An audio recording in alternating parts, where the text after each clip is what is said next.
सपन्याको पुस्तकमा हामी पल्टाउनेछौँ र 1 अध्यायबाट हामी केही पदहरू पढ्दै अघि बढौँ। र अब सपन्याको पुस्तक पनि यस्तो पुस्तकहरूमध्ये एक हो जुन हामी त्यति अध्ययन गर्दैनौँ। र वास्तवमा सपन्याको पुस्तक चाहिँ बाइबलकै सबैभन्दा कम पढिएको, थोरै पढिएको पुस्तकमध्ये एक हो। र सपन्या चाहिँ हामी धेरै पटक चाहिँ कम अध्ययन गरेको हुँदा यसलाई हामीले राम्रो बुझिरहेका नहुन सक्छौँ। र यसका सत्यताहरू के हो कसो हो होइन, किन महत्त्वपूर्ण छ त्यति हामीले चाहिँ वास्ता नगरेको हुनसक्छ। तर सपन्या पनि परमेश्वरको वचन हो र यो परमेश्वरको मुखबाट निस्किएको वचन तपाईँ र मेरो लागि जीवन दिने सत्यताहरू, हाम्रो आत्मिक उन्नतिको लागि शिक्षाहरू हामी यहाँ पाउँदछौँ। ल्याउनुहोस् हामी प्रभुको सहायतामा सपन्याको पुस्तकबाट केही कुराहरू हामी अध्ययन गर्नेछौँ। र पहिला हामी पढौँ 1 अध्यायको 1 पददेखि 6 पदसम्म हेरौँ। परमप्रभुको वचन जो यहुदाका राजा आमोनका छोरा योसियाका दिनहरूमा हिजकियाका खनाती अमरियाका पनाती गदल्याका नाति कुशीका छोरा सपन्या कहाँ आयो।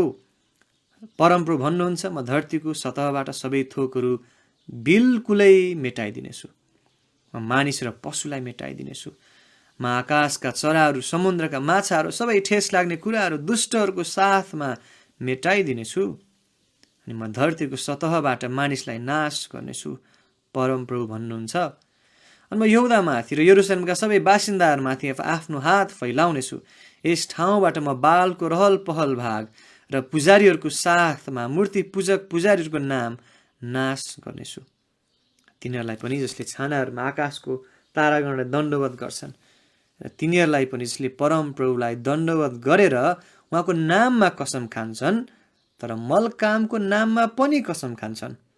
साथै तिनीहरूलाई पनि नाश गर्नेछु जो परमप्रभुको पछि लाग्नदेखि पछि हटेका छन्, जसले परमप्रभुको खोजी गरेका छैनन् र उहाँबाट शोध खोज नै गरेका छन्। र यो खण्डहरू पढ्दाखेरि हामी के बुझ्छौँ त? यो सपन्याको पुस्तक त क्रोधको पुस्तक रहेछ। परमेश्वरको न्याय दण्डको पुस्तक रहेछ। मैले भन्नु बिल्कुलै मेटाइदिनेछु, नाश गर्नेछु, दण्ड दिनेछु, त्यो प्रकारको चाहिँ कुराहरू हामी यहाँ पाउँदछौँ। र जब सपन्याले यो पुस्तक लेखे, यो चाहिँ लगभग ईसा पूर्व 623 तिरको समय हो। र यो समयतिर चाहिँ इतिहासको अवस्था के छ त भन्दा, ऐतिहासिक पृष्ठभूमि हामीले बुझ्दाखेरि अवस्था चाहिँ अब के छ भन्दा, इजरायल राज्य उत्तरी राज्य चाहिँ आसुरीहरूद्वारा कैदमा लगिएको छ। अब यहुदा राज्य, दक्षिणी राज्य चाहिँ बाँकी छ। तर अब यहुदा राज्यको पनि धेरै समय बाँकी छैन। परमेश्वरले बारम्बार विभिन्न भविष्यवक्ताहरूद्वारा चेतावनी दिनुभएको इजरायल राज्यलाई, यहुदा राज्यलाई, तर उनीहरूले प्रस्ताव गरेका छैनन्। तर उनीहरू अझै परमेश्वरको विरुद्धमा जिरेका छन्, परमेश्वरबाट टाढा परमेश्वरको वचनलाई व्यवस्था गर्दै जिरेका छन्।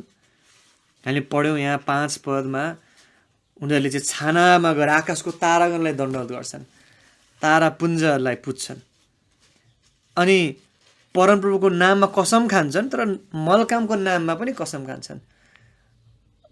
उनीहरूले चाहिँ यो आत्मिक व्यभिचार गरेका छन्। परमेश्वर भनेर त भन्छन् मुखले, तर वास्तव मालकम अथवा त्यो झुटो देवताको पूजा गरिरहेका छन्, उनीलाई दण्डवत गरिरहेका छन्। अनि 6 पदमा हामीले हेऱ्यौँ, उनीहरू पछि हटेका छन्। प्रभुलाई पछ्याउनदेखि, प्रभुको पछि लाग्नदेखि उनीहरू पछि हटेका छन्। प्रभुलाई पछ्याउँदैनन्, अब साथै उहाँको खोजी गर्दैनन्, उहाँबाट शोध खोज पनि गर्दैनन्। यसो अवस्था यस्तो छ। र सपन्या, जसको नामको अर्थ परमेश्वरबाट लुकाइएको अथवा परमेश्वरबाट सुरक्षित पारिएको, यहोवाबाट सुरक्षित पारिएको भन्ने अर्थ आउँछ। र यहोवा परमेश्वरले सपन्यालाई यो सन्देश दिनुहुन्छ जुन उनले यहुदाका मानिसहरूले दिनु पर्थ्यो। योसिया राजाको दिनहरू भनिएको छ। र भनिन्छ योसिया राजा चाहिँ यहुदाको अन्तिम असल राजा। र यहुदा राज्यमा कहिले खराब राजा कहिले असल राजा आएको हामी देख्छौँ। धेरै जसो त खराब राजा नै आए, तर एका दुईवटा होइन कहिलेकाहीँ असल राजाहरू पनि आएको देखिन्छ। र असल राजाहरूमध्ये एक योसिया थिए र उनै असल राजाहरूको अन्तिम राजा थिए यहुदा राज्यमा। अब त्यसपछि जति राजाहरू आउँछन् सबै दुष्ट थिए र अन्तत हुँदाहुँदै 586 BC ईसा पूर्वतिर चाहिँ यहुदा राज्य पनि बेबिलोनीहरूबाट कैदमा लगिन्छ। त्यसरी त्यो समयतिर त्यो अवस्थातिर चाहिँ यो घटनाक्रम अघि बढ्दैछ अनि परमेश्वरले फेरि सपनाद्वारा चेतावनी दिनुहुन्छ। उनीहरूले फर्किन्छ कि उनीहरूले प्रस्ताव गर्छन् कि? उहाँले भन्नुहुन्छ 7 पद हेर्नुहोस्, प्रभु यहोवाको उपस्थितिमा चुपचाप बस किनकि परमप्रभुको दिन नजिकै छ। परमको एउटा बलिदान तयार पार्नु भएको छ। उहाँले आफ्नो पाहुनालाई पवित्र पार्नु भएको छ। परमप्रभुको दिन, उहाँको न्यायको दिनको विषयमा यहाँ उल्लेख भएको छ। 12 पद पनि हेरौँ हामी 1 अध्यायको। अनि त्यस समय यस्तो हुनेछ, बत्तीहरू लिएर म यरुसलेमको खोज तलास गर्नेछु र ढुक्कसँग बस्ने मानिसहरूलाई दण्ड दिनेछु, जसले आफ्नो हृदयमा भन्छन् परमप्रभु न असल गर्नुहुन्छ न त खराब नै गर्नुहुन्छ। धेरैले सोचेर बसिरहेका त खोइ परमेश्वर कहाँ हुनुहुन्छ त? उहाँले केही पनि न्याय पनि गर्नुहुन्न, केही पनि कार्य गर्नुहुन्न, न असल गर्नुहुन्छ न खराब गर्नुहुन्छ। उहाँ त हुनुहुन्न। र आज पनि मानिसहरूको बुझाइ यस्तै छ होइन र? खोइ त परमेश्वर कहाँ छ? संसार त जस्तो थियो त्यस्तै तरिकाले चलिरहेको छ। सोचाइ त्यस्तो छ। तर प्रभुले दण्ड दिनुहुन्छ। 14 पद, परमप्रभुको महान दिन नजिकै छ। यो नजिकै छ र साह्रै हतारिन्छ। परमप्रभुको दिनको आवाज सुनिन्छ जहाँ सूर्य मानिसको नमिठो गरी रुनेछ। यसरी परमेश्वरको न्यायको दिनको विषयमा यहाँ उल्लेख गरिएको छ। तर सपन्याको पुस्तक अलिकति फरक के छ त? अलिकति विशेष कसरी छ भन्दा सपन्याको पुस्तक न्यायको पुस्तक मात्र होइन रहेछ। हो, यहाँ दण्डको कुरा छ, न्यायको कुरा छ, परमेश्वरको क्रोधको कुरा छ, तर त्यति मात्र होइन। जब हामी सपना 1:2 पढ्छौँ, हामीले पढ्यौँ, परमप्रभु भन्नुहुन्छ म धरतीको सतहबाट सबै थोकहरू बिल्कुलै मेटाइदिनेछु, नाश गर्नेछु, क्रोध खन्याउनेछु उहाँले भन्नुहुन्छ। र हामी एक पाना यता पल्टाउँ 3 अध्याय र अब 20 पद पढौँ। सपनाको पुस्तकको सुरुवातको खण्ड र अन्तिम खण्ड चाहिँ कति फरक छ, कति भिन्न छ हेर्नुहोस् त। सपना 3:20 पद, त्यस समयमा अर्थात् मैले तिमीहरूलाई भेला पार्ने समयमै म तिमीहरूलाई ल्याउनेछु, किन जब म तिमीहरूकै आँखाको सामु तिमीहरूको कैद फर्काएर ल्याउनेछु, तब पृथ्वीका सबै मानिसहरूको बिचमा म तिमीहरूका निम्ति एउटा सुनाम र प्रशंसा कमाइदिनेछु, परमप्रभु भन्नुहुन्छ। कति भिन्न फरक छ है तुलना गर्दा। अगाडि चाहिँ उहाँले भन्नुभयो म बिल्कुलै मेटाइदिनेछु, म नाश गर्नेछु, क्रोध खन्याउनेछु, दण्ड न्याय। तर अब चाहिँ हामी देख्छौँ सपनाको अन्तमा सुनाम र प्रशंसा कमाइदिनेछु, कैदबाट फेरि फर्काएर ल्याउनेछु, आशिषको कुरा गर्नुहुन्छ उहाँले। यसरी सपनाको पुस्तक चाहिँ कस्तो पुस्तक रहेछ? हामी यसलाई न्याय र आशिषको पुस्तक भन्न सक्छौँ। न्याय र आशिष र परमेश्वरको न्याय र आशिष वास्तवमा सँगसँगै जाने कुरा रहेछ। धेरै पटक हामी कहिलेकाहीँ परमेश्वरको न्याय देख्छौँ अनि न्याय भनेपछि कठोरता, दण्ड त्यो मात्रै हामी बुझ्छौँ। तर न्यायको साथसाथै आशिष पनि त्यहाँ हुने रहेछ परमेश्वरको जनहरूको लागि। हामी यहाँ यहुदीहरूको विषयमा यो उल्लेख भएको पाउँदछौँ कि यहुदीहरू, इजरायलीहरू परमेश्वरलाई त्यागेका छन्, प्रभुबाट टाढा भएका छन्। अब त्यसको त्यो कारणले गर्दा उनीहरू न्यायमा पर्दैछन्। तर फेरि उनीहरूले प्रस्ताव गर्नेछन्, फेरि परमेश्वरले फर्काएर ल्याउनुहुनेछ भनिएको छ। आफ्नो जनलाई उहाँले ताडना दिनुहुन्छ, त्याग्नुहुन्न। र उहाँले इजरायललाई ताडना दिनुहुन्छ, तर फेरि पछि फर्काएर ल्याउनुहुन्छ। र साँच्चै इतिहासमा त्यो घटना घट्यो पनि। 70 वर्षको कैदपछि उनीहरू फर्केर आए।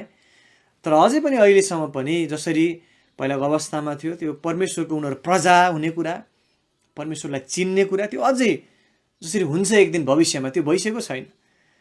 र एक दिन यस्तो समय आउँदैछ इजरायलीहरूले परमेश्वरलाई चिन्नेछ, प्रभुलाई हे प्रभु भन्नेछ, प्रभुले उनीहरूले हे मेरो प्रजा भन्नुहुनेछ। र यसरी इजरायलीहरूको विषयमा सङ्केत अवश्य गरिएको। तर हामी विश्वासीहरू जुन हामी अहिले वर्तमानमा जिउँदछौँ, तपाईँ र मलाई पनि यसबाट केही शिक्षा छ, केही सिद्धान्तहरू छन्। याद गर्नुहोस्, परमेश्वरको वचन हाम्रो लागि लाभदायक छ। सबै पवित्र शास्त्र परमेश्वरको प्रेरणाद्वारा आएको र यो साथी के छ त धेरै कुराको लाभको लागि यो लाभदायक छ। शिक्षाको निम्ति, भुल दोष देखाउनको निम्ति, सुधारको निम्ति, धार्मिकताको सम्बन्ध तालिमका निम्ति, त्यसैले हाम्रो लागि यो लाभदायक छ। त्यसैले सपन्याको पुस्तक पनि तपाईँ र मेरो लागि आज उपयोगी छ। महत्त्वपूर्ण शिक्षा सत्यताहरू यहाँ छन्। त्यसैले पहिला त सरस्वती हामीले बुझ्नु पर्यो सपन्याको पुस्तकमा के छ त क्रोध दण्डको कुरा छ। एक अध्यायमा त्यो दण्डको कुरा आएको छ। विशेष गरी एक अध्याय चाहिँ इजरायलीहरूप्रति प्रभुको दण्ड क्रोधको कुरा चाहिँ केन्द्रित छ। 2 अध्यायमा चाहिँ अरू जातिहरू देश देशमाथि प्रभुको न्याय, अनि 3 अध्यायमा चाहिँ अब परमेश्वरले उनीहरूलाई फेरि छुटकारा दिनुहुने, इजरायललाई आशिष दिनुहुने कुराहरू हामी यहाँ देख्दछौँ। अब यो सपन्याको पुस्तकबाट हामी के सिक्न सक्छौँ भन्दा परमेश्वरले न्याय गर्नुहुँदा त्यहाँ धेरै कुराहरू उहाँले चाहिँ गर्नुहुँदो रहेछ। हामी धेरैपल्ट देख्छौँ परमेश्वरको न्याय भयो, परमेश्वरको क्रोध भयो, उहाँले दण्ड दिनुभयो, सक्यो। तर त्यो मात्र होइन, जब उहाँले कार्य गर्नुहुन्छ, जब उहाँले न्यायको कार्य गर्नुहुन्छ त्यो एकदम सठिक हुन्छ, त्यो एकदम बुद्धिमानीपूर्वक उहाँले गर्नुहुन्छ। उहाँले हतारमा, रिसको झोकमा हो उहाँलाई हामी चाहिँ एकदम उहाँको क्रोधित हुनुभएको रूपमा उहाँलाई प्रस्तुत गरिएको छ। किन उहाँले बुझाउन चाहनुहुन्छ, हामीलाई देखाउन चाहनुहुन्छ, हामीले प्रष्ट बुझेको चाहनुहुन्छ कि प्रभुको विरुद्ध जिउनु, प्रभुलाई चाहिँ त्याग्नुमा प्रभु क्रोधित बन्नुहुन्छ है। त्यो उहाँले देखाउनलाई उहाँले त्यो शब्दहरू प्रयोग गर्नुहुन्छ। तर त्यसको मतलब उहाँ त एकदम रिसको झोकमा नसोचिकन, विचार नगरिकन, योजना नगरिकन ड्याङडुङ न्याय गर्ने, निर्णय गर्ने त्यो होइन। याद गरौँ, परमेश्वर सर्वज्ञानी परमेश्वर हुनुहुन्छ, उहाँ बुद्धिमान परमेश्वर हुनुहुन्छ। उहाँले कुन कुन कार्य कुन समयमा कसरी गर्ने, के उद्देश्यको लागि गर्ने, ठ्याक ठ्याक ठ्याक सबै कुराहरू जान्नुहुन्छ। हामीलाई त लाग्छ यो घटना घट्यो, प्रभुले क्रोध खन्याउनु भयो, उहाँ एकदम रिसाउनु भयो, अनि हामी मानिसहरूको विषयमा जस्तै सोच्न सायद पुग्छौँ। हामी मानिस रिसाएको बेला के गर्छौँ त गलत निर्णय गर्न पुग्छौँ नि त, आवेशमा आउँदा गलत निर्णयहरू गर्नु पुग्छ, झ्यामझुम गर्छौँ। तर त्यो होइन, परमेश्वरले त्यसरी गर्नुहुन्न। त्यसैले जब उहाँले न्याय गर्नुहुन्छ, उहाँले ठिक ठिक तरिकामा विशेष उद्देश्य साथ उहाँले गर्नुहुन्छ। सो जब हामी सपनाको पुस्तकलाई यसो केलाउँछौँ, हेर्छौँ, तब कम्तीमा पनि त्यहाँ 3टा उद्देश्यहरू हामी देख्छौँ। 3 उद्देश्यहरू प्रभुले न्याय गर्नुहुँदा 3टा कामहरू पुरा गर्नुभएको हामी देख्छौँ यस खण्डमा, यस पुस्तकमा। पहिलो कुरा चाहिँ हामी के देख्छौँ, जब परमेश्वरले न्याय गर्नुहुन्छ उहाँले शत्रुहरूमाथि न्याय ल्याउनुहुन्छ, उहाँले दुष्ट कार्य गर्नेहरूमाथि दण्ड ल्याउनुहुन्छ। यसरी पहिलो कुरा परमेश्वरले न्याय गर्नुहुँदा के गर्नुहुन्छ त, र यो आज यस संसारमा यस समयमा पनि तपाईँ मेरो जीवनमा विश्वासीमा लागु हुन्छ। हामीले बुझ्न आवश्यक छ, जब प्रभुले न्याय गर्नुहुन्छ, जब उहाँले कार्य गर्नुहुन्छ, उहाँले दुष्टहरूमाथि दण्ड ल्याउनुहुन्छ, शत्रुमाथि न्याय ल्याउनुहुन्छ। तपाईँले हेर्नु सपना 2 अध्याय 4 पदमा लेखेको छ, किनकि गाजा त्यागिनेछ र अस्कलोन उजाड हुनेछ, मध्य दिनमै तिनले अस्दोदलाई निकालिदिनेछ र एक्रोन उखालिनेछ। हामी सपना 2:4 पदमा छौँ। यसरी गाजा, अस्कलोन, अस्दोद, एक्रोन यी सहरहरू पलिस्तीहरूका राजकीय सहरहरू बनिन्छन्। 5 जना राजकुमारहरू थिए र 5 जना राजकुमारका आफ्नो सहरहरू, 5 राजकीय सहरहरू पलिस्तीहरूको।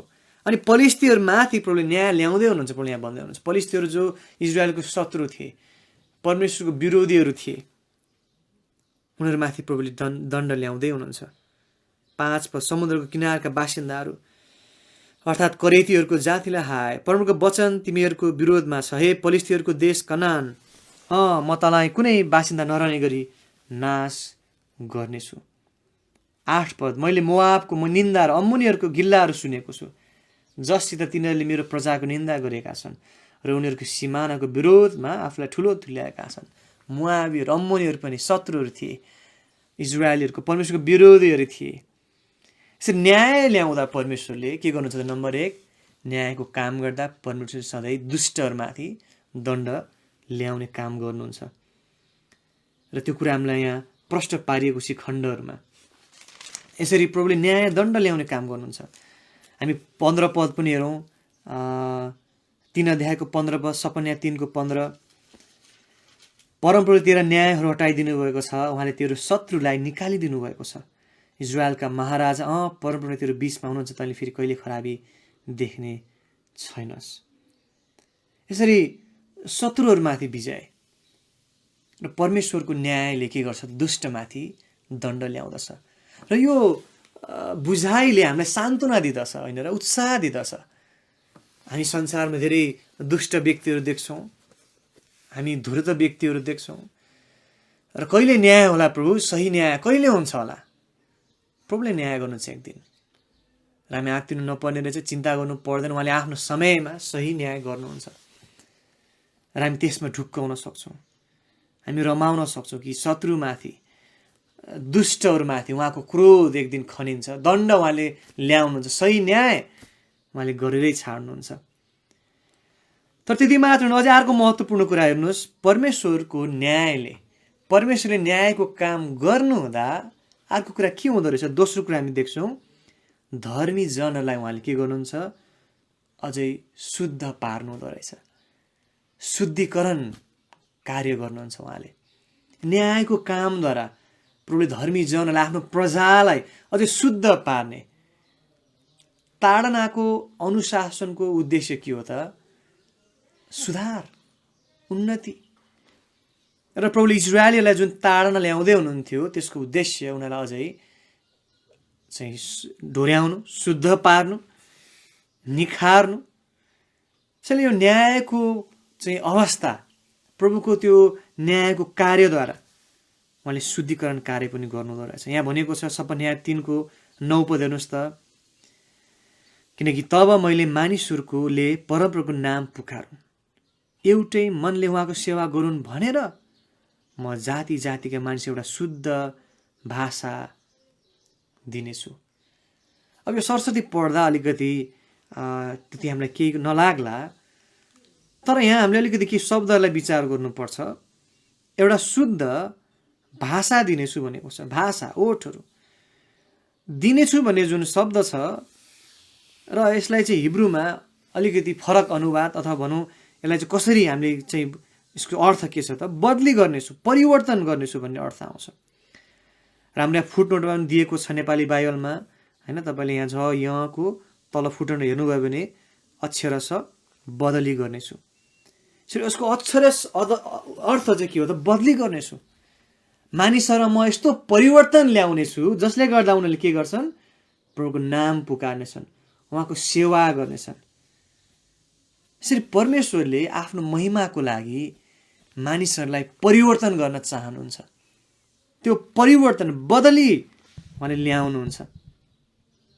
साँच्चै न्यायको घटनाहरूबाट जसरी तपाईँको जीवनमा, मेरो जीवनमा प्रभुले सायद व्यवहार गर्नुहुन्छ, अनुशासन ल्याउनुहुन्छ, ताडना गर्नुहुन्छ, उहाँले हामीलाई झकझकाउनुहुन्छ, र आफ्नो छोराछोरीलाई ताडना दिने कुरा बाइबलमा उल्लेख भएको छ, र त्यो हाम्रो भलाइको लागि हुँदो रहेछ, हामीलाई अझै परिवर्तन गर्न, शुद्ध बनाउन, अझै सिद्धतातर्फ डोर्याउनको लागि, बदली गर्न। र हामी सबैजना बदली हुँदै जानु आवश्यक छ। हरेक दिन एक महिमादेखि अर्को महिमामा परिवर्तन हुँदै हामी येशू ख्रीष्टको रूपमा बदलिँदै जानु छ। र कहिलेकाहीँ प्रभुले यसरी न्यायहरू ल्याउनुहुन्छ, परीक्षाहरू भएर जान दिनुहुन्छ, र यसले तपाईँ र मेरो बदली हुने काममा चाहिँ सहायता गर्दो रहेछ। हामीलाई अझै यसले शुद्धतातर्फ डोर्याउँदो रहेछ, परिवर्तन हाम्रो जीवनमा ल्याउँदो रहेछ। धर्मीजनहरूलाई शुद्धिकरणमा डोर्याउँदछ। यसरी परमेश्वरको न्याय, उहाँको त्यो कार्य, उहाँको हस्तक्षेपको कार्य, त्यो त राम्रो कुरा रहेछ। धेरै पटक हामी देख्छौँ कि विश्वासीहरू होला, सायद अरू व्यक्तिहरू आफ्नो तरिकाले जिइरहेको हुन्छ, तर प्रभुले उनीहरूको जीवनमा हस्तक्षेप गर्नुहुन्छ, विभिन्न तरिकाले उहाँले कार्य गर्नुहुन्छ, अनि सचेत बनाउनुहुन्छ, होस खुलाउनुहुन्छ। त्यो त राम्रो कुरा हो।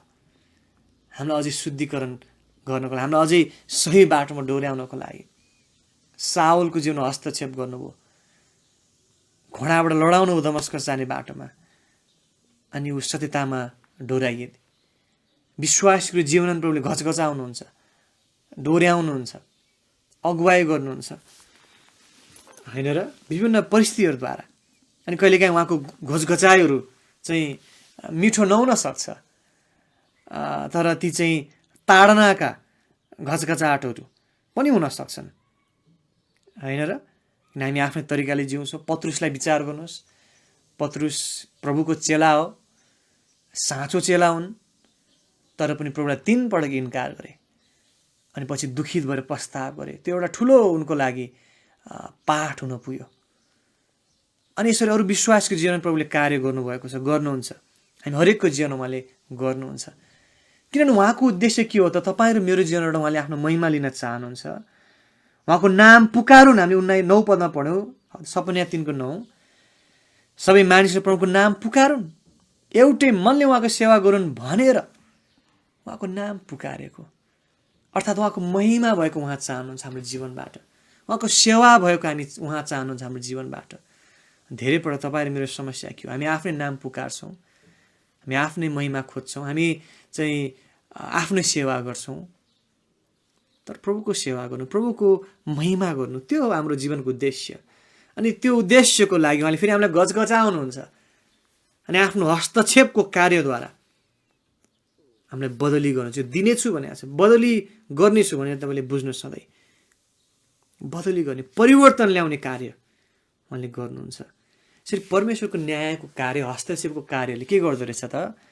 हामीले सपन्याको पुस्तकबाट हेरौँ। नम्बर 1, शत्रुमाथि, दुष्टहरूमाथि न्याय दण्ड ल्याउँछ। नम्बर 2 के गर्छ? धर्मी जनहरूलाई अझै शुद्धिकरणमा डोर्याउँदछ, अझै परिवर्तन बदल्ने कार्यमा, अझै परमेश्वरको इच्छाअनुसार डोर्याउने कार्यमा अघि बढाउँदछ। साथै हामीलाई त्यो परिवर्तन आवश्यक छ होइन र? के तपाईँ आज जस्तो हुनुहुन्छ त्यसमा सन्तुष्ट हुनुहुन्छ? आत्मिक रूपमा कुरा गरेको, के म सन्तुष्ट छु त आत्मिक रूपमा? वास्तवमा हामी आत्मिक रूपमा सन्तुष्ट हुन सक्दैनौँ, किनभने हाम्रो उद्देश्य त यीशु ख्रीष्टको त्यो रूपमा, त्यो चाहिँ नापमा आइपुग्नु हो नि त होइन र? अनि के आज हामी यीशु ख्रीष्टको नापमा आइसकेका छौँ? म त छैन, हामी छैनौँ। त्यसो भए हामी सन्तुष्ट रहन सक्दैनौँ। हरेक दिन प्रभुको सहायता माग्छ, प्रभु मलाई बदल्नुहोस्, प्रभु मलाई यीशु ख्रीष्ट जस्तै बनाउँदै लानुहोस्। अनि त्यो चाहिँ उत्कट चाहना, लालसाइमा आउनु पर्दछ। बाइबलले भन्छ उहाँले छाट्नुहुन्छ। छाट्ने काम प्रभुको एउटा शुद्धिकरणको कार्य हो। उहाँलाई हाम्रो हृदय हामी चाहिँ दिन्छौँ, प्रभु मलाई जाँच्नुहोस्। अनि उहाँले आफ्नो विभिन्न न्यायको कार्य, हस्तक्षेपको कार्यद्वारा हामीलाई अझै छाड्दै निखार्दै लानुहुन्छ। प्रभु धन्यवाद होस्, आमेन। धेरैवटा हामी आत्तिन्छौँ, मेरो जीवनमा किन यस्तो घटना भइरहेको छ, किन यस्तो अवस्था आइरहेको छ, ओहो के हो यस्तो? सायद प्रभुले हामीलाई शुद्धिकरणमा डोर्याउँदै हुनुहुन्छ, छाड्दै हुनुहुन्छ। किन परमेश्वरको न्याय, परमेश्वरको जुन न्यायको काम छ उहाँले बिना उद्देश्य कहिले गर्नुहुन्न। विशेष उद्देश्य छ, ठिक योजनाहरू मिलाएर सबैतिर भलाइ हुने कार्य गर्नुहुन्छ। अनि यो न्यायको कार्यबाट पनि भलाइ हुनेवाला थियो। दुष्टहरूमाथि न्याय दण्ड आउँदै थियो। त्यति मात्र होइन, धर्मीहरूलाई शुद्धिकरणमा डोर्याउने, अझै शुद्ध वा निखार्ने कार्य पनि हुँदै थियो। त्यति मात्र होइन, 3 तेस्रो कुरा हामी हेरौँ कि परमेश्वरको न्यायले, उहाँको यो न्यायको कार्यले के पनि गर्दो रहेछ त? यो सपनाको पुस्तक अनुसार यसले आशिष ल्याउँदछ, आशिष ल्याउने काम पनि गर्दो रहेछ। जहाँ परमेश्वरले न्याय गर्नुहुन्छ त्यहाँ आशिष पनि आउँदो रहेछ। वास्तवमा आशिष, जब दुष्टहरूले दण्ड पाउँछन् त्यो पनि एउटा ठुलो आशिष हो। साथै जब तपाईँ र म हामी अझै शुद्धिकरणमा, अझै चाहिँ बदलिँदै जान्छौँ प्रभुको इच्छा अनुसार, त्यो आशिष हो। जब हामी 3 अध्यायमा आउँछौँ, प्रभुले साँच्चै इजरायललाई आशिषको प्रतिज्ञा दिनुहुन्छ। किन यो दण्डद्वारा, न्यायद्वारा के हुने थियो त? इजरायलले परमेश्वरलाई चिन्ने थिए, उनीहरू परमेश्वरतर्फ फर्किने थिए, अनि परमेश्वरतर्फ फर्कियो भने के हुन्छ? आशिष पाइन्छ। यसरी प्रभुको उद्देश्य आशिष दिनु थियो। इजरायलीहरू चाहिँ नाश होस्, उनीहरू चाहिँ बिग्रियोस्, भत्कोस्, त्यो होइन। त्यो उद्देश्यको लागि बेबिलोनी कैद, आसुरी कैद त्यो पठाउनु भएको होइन उहाँले। तर उनीहरूको भलाइ होस्, उनीहरू आशिषित हुन्। तर उनीहरू आशिषित हुनको लागि पहिला उनले ताडना चाहिँ पाउनुपर्ने देखियो, उनले सिक्नुपर्ने थियो। किनभने पश्चातापमा, फर्कनुमा, परमेश्वरमा फेरि फर्कनुमा मात्रै आशिष छ र ताडना पाएपछि मात्रै उनीहरू फर्किने थिए। भनेपछि बुझ्दै हुनुहुन्छ, ताडना, न्याय, फर्किने अनि आशिष। आशिष पाउनलाई फर्किनु पर्यो, फर्किनको लागि ताडना पाउनु पर्ने रहेछ, न्याय दण्ड पाउनु पर्ने रहेछ। धेरैपल्ट हाम्रो समस्या अवस्था पनि त्यस्तै हो। हामी आफ्नै तरिकाले जिउँछौँ, आफ्नै चाहिँ इच्छामा अघि बढ्छौँ। हामी विश्वासीहरू पनि प्रभुको वचनलाई सायद व्यवस्था गर्छौँ, आंशिक रूपमा मात्रै सायद पालन गर्छौँ। यो खण्ड पालन गर्छु म, यो खण्ड अलिकति मेरो परिस्थिति यस्तै छ गर्दिनँ। अनि हामी चाहिँ त्यसरी जिउँदा आशिष जीवनमा हुँदैन। तर प्रभुले हामीलाई झकझकाउनुहुन्छ, हाम्रो जीवनमा हस्तक्षेप गर्नुहुन्छ, अनि हामी फेरि उहाँमा फर्कन्छौँ, फेरि आशिष पाउँदछौँ। त्यसले अन्ततः परमेश्वरको न्यायले आशिष ल्याउँदछ। आशिषको कुराहरू यहाँ हामी देख्दछौँ। हेर्नुहोस् त 14 पद, सपना 3:14। हे सियोनकी छोरी हर्षले चिच्चिया, हे इजरायल जय जयकार गर, हे यरुशलेमकी छोरी सम्पूर्ण हृदयले आनन्दित हो र अत्यन्तै रमा। कस्तो अचम्म, यो दण्ड क्रोधको कुरा गरिरहनु हुँदा कसरी अब आनन्दको कुरा आयो त? यो भविष्यवाणी हो। अब छिट्टै केही समय पछि नै इजरायलीहरू चाहिँ बिल्कुल नाश हुँदैछन्। तर प्रभुले भन्नुहुन्छ छिट्टै भविष्यमा तिमीहरू रमाउनेछौ, तिमीले आशिष पाउनेछौ अन्ततः। फेरि प्रभुले पहिले त्यो देखिसक्नु भएको छ। इजरायल देखेको छैन त्यति बेला, हामीले पनि आज सायद देखेका छैनौँ। हामी देख्छौँ के त? न्याय देख्छौँ, हामी देख्छौँ के त? दण्ड देख्छौँ, हामी देख्छौँ के त? खराब परिस्थितिहरू देख्छौँ। तर प्रभुले खराबबाट भलाइ गर्नुहुन्छ भने त हामीले सिकिरहेका छौँ। र उहाँले अन्ततः आशिष ल्याउनुहुन्छ। 15 पद, परमप्रभुले तेरा न्याय रटाइदिनु भएको छ, उहाँले तेरो शत्रुलाई निकालिदिनु भएको छ। इजरायलका महाराजा, परमप्रभु तेरो बिचमा हुनुहुन्छ, तैँले फेरि कहिले खराबी देख्ने छैनस्। 16 पद, त्यस दिन यरुशलेमलाई यसो भनिनेछ, नडरा, हे सियोन तेरा हातहरू लुला नहुन्, लुला नहुन्। 17 पद, तेरो बिचमा हुनुहुने परमप्रभु तेरा परमेश्वर सामर्थ्य हुनुहुन्छ, उहाँले बचाउनुहुनेछ, तेरो कारणले उहाँ आनन्दले रमाउनुहुनेछ। परमेश्वर पनि रमाउनु हुँदो रहेछ। परमेश्वर रमाउनु भएको यो खण्ड धेरै सुन्दर लाग्छ, मलाई मिठो लाग्छ। 17 पद, सपना 3:17 पद चाहिँ सायद बाइबलकै सबैभन्दा मिठो पदहरूमध्ये एक हो, ग्यारेन्टी। हामी एकचोटि सर पढ्नु त 17 पदलाई। तेरो बिचमा हुने परमप्रभु तेरा परमेश्वर सामर्थ्य हुनुहुन्छ, उहाँले बचाउनुहुनेछ, तेरो कारणले उहाँ आनन्दले रमाउनुहुनेछ, उहाँ आफ्नो प्रेममा चुप रहनुहुनेछ, उहाँले तेरो कारणले गीत गाउँदै आनन्द मनाउनुहुनेछ। प्रभुले आनन्द मात्र मनाउनुहुन्न, गीत पनि गाउनुहुन्छ अरे। कस्तो अचम्म, कस्तो मिठो पद, आशिषको पद। तेरो कारणले भनेको छ, इजरायलीहरूको कारणले गर्दा उहाँमा त्यो आनन्द रमाहट आउनेछ भनेको छ। कसरी यस्तो? प्रभुले न्याय दण्ड ल्याउनु भयो, उनीहरू उहाँमा फर्किए र एक दिन यस्तो समय आउँदैछ पूर्ण रूपमा इजरायल सबैजना परमेश्वरका फर्किनेछन् अनि प्रभुमा ठुलो आनन्द त्यसले ल्याउनेछ। साँच्चै एउटा मानव जातिले, एउटा मानिसले प्रभुमा आनन्द ल्याउन सक्दो रहेछ। त्यो विचारले एकछिन यसो चाहिँ हामी सोचौँ न है। अनि यसो विचार गर्दा के साँच्चै इजरायलले मात्रै हो त त्यो? होइन, जब हामी बाइबल पुरै पढ्छौँ, नयाँ नियम पुरै पढ्छौँ, हामी बुझ्छौँ हामी मानिसहरू, हामी विश्वासीहरूले पनि प्रभुमा आनन्द ल्याउन सक्छौँ, रमाहट ल्याउन सक्दछौँ। अनि यो बुझ्नु कति ठुलो अचम्म कुरा, कति अद्भुत कुरा कि म एउटा मानिस, तुच्छ व्यक्तिले प्रभुमा आनन्द ल्याउन सक्दछु, उहाँमा रमाहट ल्याउन सक्दछु। कि मेरो कारणले परमेश्वर रमाउन सक्नुहुन्छ। स्वर्गमा रमाहट हुन्छ भनेको छ, आत्मा नयाँ जितिन्छ भने। जुन दिन मैले मुक्ति पाएँ त्यो दिन अवश्य पनि प्रभु रमाउनु भयो, स्वर्गमा ठुलो रमाहट भयो। म प्रभुको लागि जिउँछु, प्रभुको इच्छा अनुसार जिउँछु, अवश्य पनि स्वर्गमा रमाहट हुँदछ। परमेश्वर रमाउनुहुन्छ, खुसी हुनुहुन्छ। तेरो कारणले उहाँ आनन्दले रमाउनुहुनेछ। के साँच्चै तपाईँ र मेरो जीवनबाट प्रभु आज आनन्दित हुनुहुन्छ, रमाउनु भएको छ? यो कस्तो अद्भुत कुरा कि म एउटा तुच्छ मानिसको जीवनबाट प्रभु खुसी हुन सक्नुहुन्छ, उहाँ आनन्दले गीत गाउन सक्नुहुन्छ।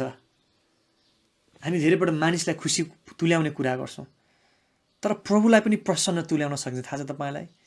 हिब्रू 11:6 भन्दछ। हामी एकचोटि त्यहाँ हेरिहालौँ, सपना मैले फर्काउँला, तर यो विचार, यो सत्यतालाई हामी एकछिन विचार गरौँ न कि तपाईँ र म हाम्रो महान परमेश्वरलाई खुसी बनाउन सक्छौँ, प्रसन्न तुल्याउन सक्छौँ, आनन्दित बनाउन सक्छौँ। हिब्रू 11:6 लेखेको छ, तर बिना विश्वास उहाँलाई खुसी पार्नु असम्भव छ। यसको मतलब विश्वासद्वारा चाहिँ खुसी पार्न सकिन्छ, सम्भव छ। किनकि परमेश्वरको आउनेले उहाँ हुनुहुन्छ र उहाँलाई यत्नसित खोज्नेले उहाँले इनाम दिनुहुन्छ भने विश्वास गर्नुपर्छ। अगाडि 5 पद पनि हेरिहाल्नु, विश्वासद्वारा हनोक मृत्यु देख्न नपरोस् भनेर उठाइए अनि तिनी पाइएनन्, किनभने परमेश्वरले तिनी उठाउनु भएको थियो। अनि तिनी उठाइनुभन्दा पहिले तिनले परमेश्वरलाई के पारे? खुसी पारे भन्ने गवाई तिनले पाएका थिए। ओहो, मेरो गवाई पनि त्यस्तो हुन पाए त, तपाईँ र मेरो गवाई त्यस्तो हुन पाए त त्योभन्दा ठुलो कुरा हामीलाई के हुन्थ्यो होला कि मैले परमेश्वरलाई खुसी पारे, मेरो जीवनबाट प्रभु खुसी हुनुभयो, धन्यवाद। त्यो जस्तो ठुलो कुराहरू हामीलाई के चाहियो? त्यो सम्भव छ। हनोकको कुरा यहाँ ल्याइएको छ अनि हनोकको विषय हामीलाई के सिकाएको छ? उत्पत्तिको पुस्तक तपाईँले हेरेर पढ्नुहोस्। हनोक 300 वर्ष प्रभुको साथ हिँड्ने भनेको छ अनि त्यसले प्रभुलाई खुसी तुल्यायो। प्रभुको साथ हिँड्छौँ, प्रभुको सेवा गर्छौँ, खुसी हुनुहुँदो रहेछ। तपाईँलाई के लाग्छ? मेरो विचारमा त यदि मैले मेरो प्रभुलाई खुसी पार्न सक्छु भने मेरो लागि त्यही ठुलो कुरा हो। मेरो जीवनको उद्देश्य पुरा भयो। म शान्तिसित अब मर्न सक्छु भने त एउटा चाहिँ देशमा कुन ठाउँको घटना हो र यो घटना वास्तवमा धेरै हुन्छ जस्तो लाग्छ संसारभरि नै। 2 जना छोराहरू रहेछ, एकजना बुवाको, अनि 2 जना छोराहरू मध्ये एकजना चाहिँ एकदमै अलिक बदमास टाइपको, बुवालाई एकदम दुःख दिने, बुवाले भनेको नमान्ने अनि आफ्नो तरिकाले जिउने, आफ्नो तरिकाले चाहिँ अघि बढ्ने, परिवारलाई नै लज्जित बनाउने खालको जीवनमा अघि बढेछ। अनि अर्को छोरा चाहिँ राम्रै, एकदम ठिकै रहेछ। तर चाहिँ पछि गएर चाहिँ के भएछ त भन्दा त्यो छोरा चाहिँ जसले बुवालाई दुखित तुल्याउँथ्यो, बुवासँग राम्रो सम्बन्ध थिएन, ऊ पछि चाहिँ गएर अलिक सुध्रिएछ एक हिसाबले भनौँ, धनाढ्य भएछ, बिलिनियर भएछ अनि धेरै पैसा भएछ उसँग, पैसा, ठुलो बिजनेस भएछ अनि उसको चाहिँ ठुल्ठुलो बिल्डिङहरू, ठुल्ठुलो बिजनेसहरू, गाडी, हेलिकप्टर, प्लेन सबै रहेछ। उसलाई चाहिने कुरा चाहिँ कुनै कुराको कमी नभएको, सबै कुरा उसँग रहेछ। अनि यसरी धेरै समय बितेछ अनि उसको बुवा पनि बितिसकेको रहेछ यति बेला। अनि ऊ पनि अब वृद्ध भइसकेछ, बुढा वयस्क 50-55 वर्ष भइसकेको छ।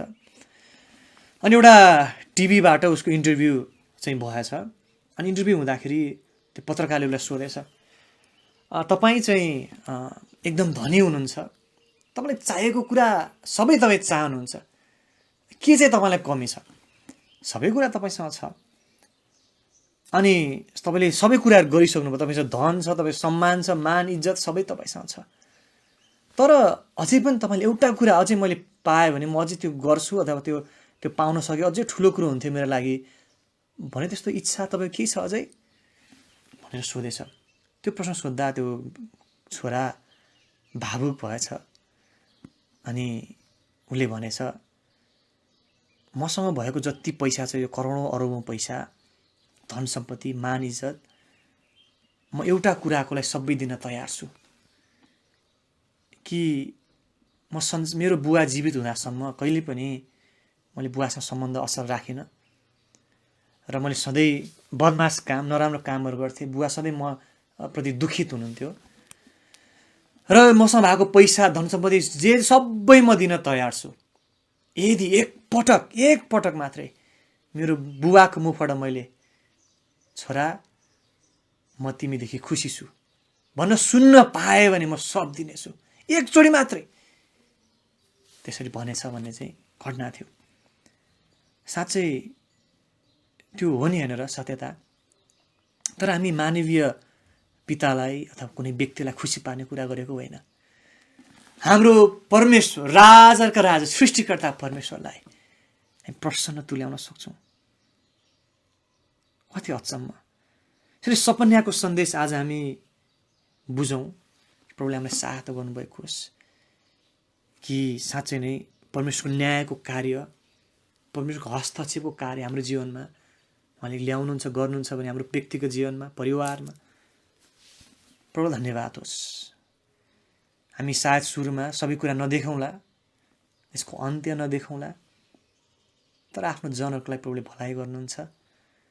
याद गर्नु, प्रभुको न्यायको कामले अन्तत के हुन्छ? नम्बर 1, शत्रुमाथि, दुष्टमाथि न्याय गर्नुहुन्छ। नम्बर 2, हामीलाई अझै बदल्दै लानुहुन्छ। नम्बर 3, आशिष ल्याउनुहुन्छ। र प्रभुले हामीले सहायता गर्नुभएको होस्। सपन्याको सन्देश कति सुन्दर छ। न्याय दण्ड विशेष उद्देश्यको लागि हुँदो रहेछ परमेश्वरबाट, बिना उद्देश्यमा काम गर्नुहुन्न। र हाम्रो आज प्रार्थना होस्, प्रभु मेरो जीवनबाट तपाईँ प्रसन्न हुनुभएको होस्, तपाईँलाई खुसी पार्ने म जीवन जिउन सकौँ। र त्यसको लागि हामीलाई कहिलेकाहीँ छाँटकाँट गर्नुपर्ने होला प्रभुले। हामी भनौँ, प्रभु मेरो हृदय जाँच्नुहोस्, मलाई सहायता गर्नुहोस्, मलाई देखाउनुहोस् मेरो जीवनमा के छ मेरो अवस्था, मलाई छाँट्नुहोस्, मलाई देखाउनुहोस्, झकझकाउनुहोस्, होइन? र हामी अझै बलियो हुँदै जाउँ। र साथै धेरै विश्वासीले त्यो अनुभव गरेका छन्। सायद तपाईँले गर्नुभएको छ, मैले गरेको छु कि मेरो जीवनमा प्रभुले यस्तै हस्तक्षेप नगर्नु भएको भए, विगतमा उहाँले मेरो जीवनमा न्याय अनि अनुशासन, ताडना, हस्तक्षेप नल्याउनु भएको भए आज म यस्तो अवस्थामा हुने थिएन। प्रभु धन्यवाद होस् प्रभुको त्यो न्यायको कार्यको लागि, किन आज म आशिष भएको छु, आज मैले आशिष पाएको छु। प्रभु धन्यवाद छ, तपाईँ न्यायी परमेश्वर, तपाईँले ठिक व्यवहार गर्नुहुन्छ। मेरो जीवनमा म सम्झन सक्छु, तपाईँको जीवनमा हामी सम्झन, सायद तपाईँले सम्झन सक्नुहुन्छ। हाम्रो विगतमा उहाँले न्याय ल्याउनु भएको, हस्तक्षेप ल्याउनु भएको कुराहरू, अनि विगत अझै भविष्यमा ल्याउनुहुन्छ सायद। तर याद गर्नु, प्रभुको न्यायहरू कति सिद्ध छन्, उहाँका न्यायहरू कति असल छन्।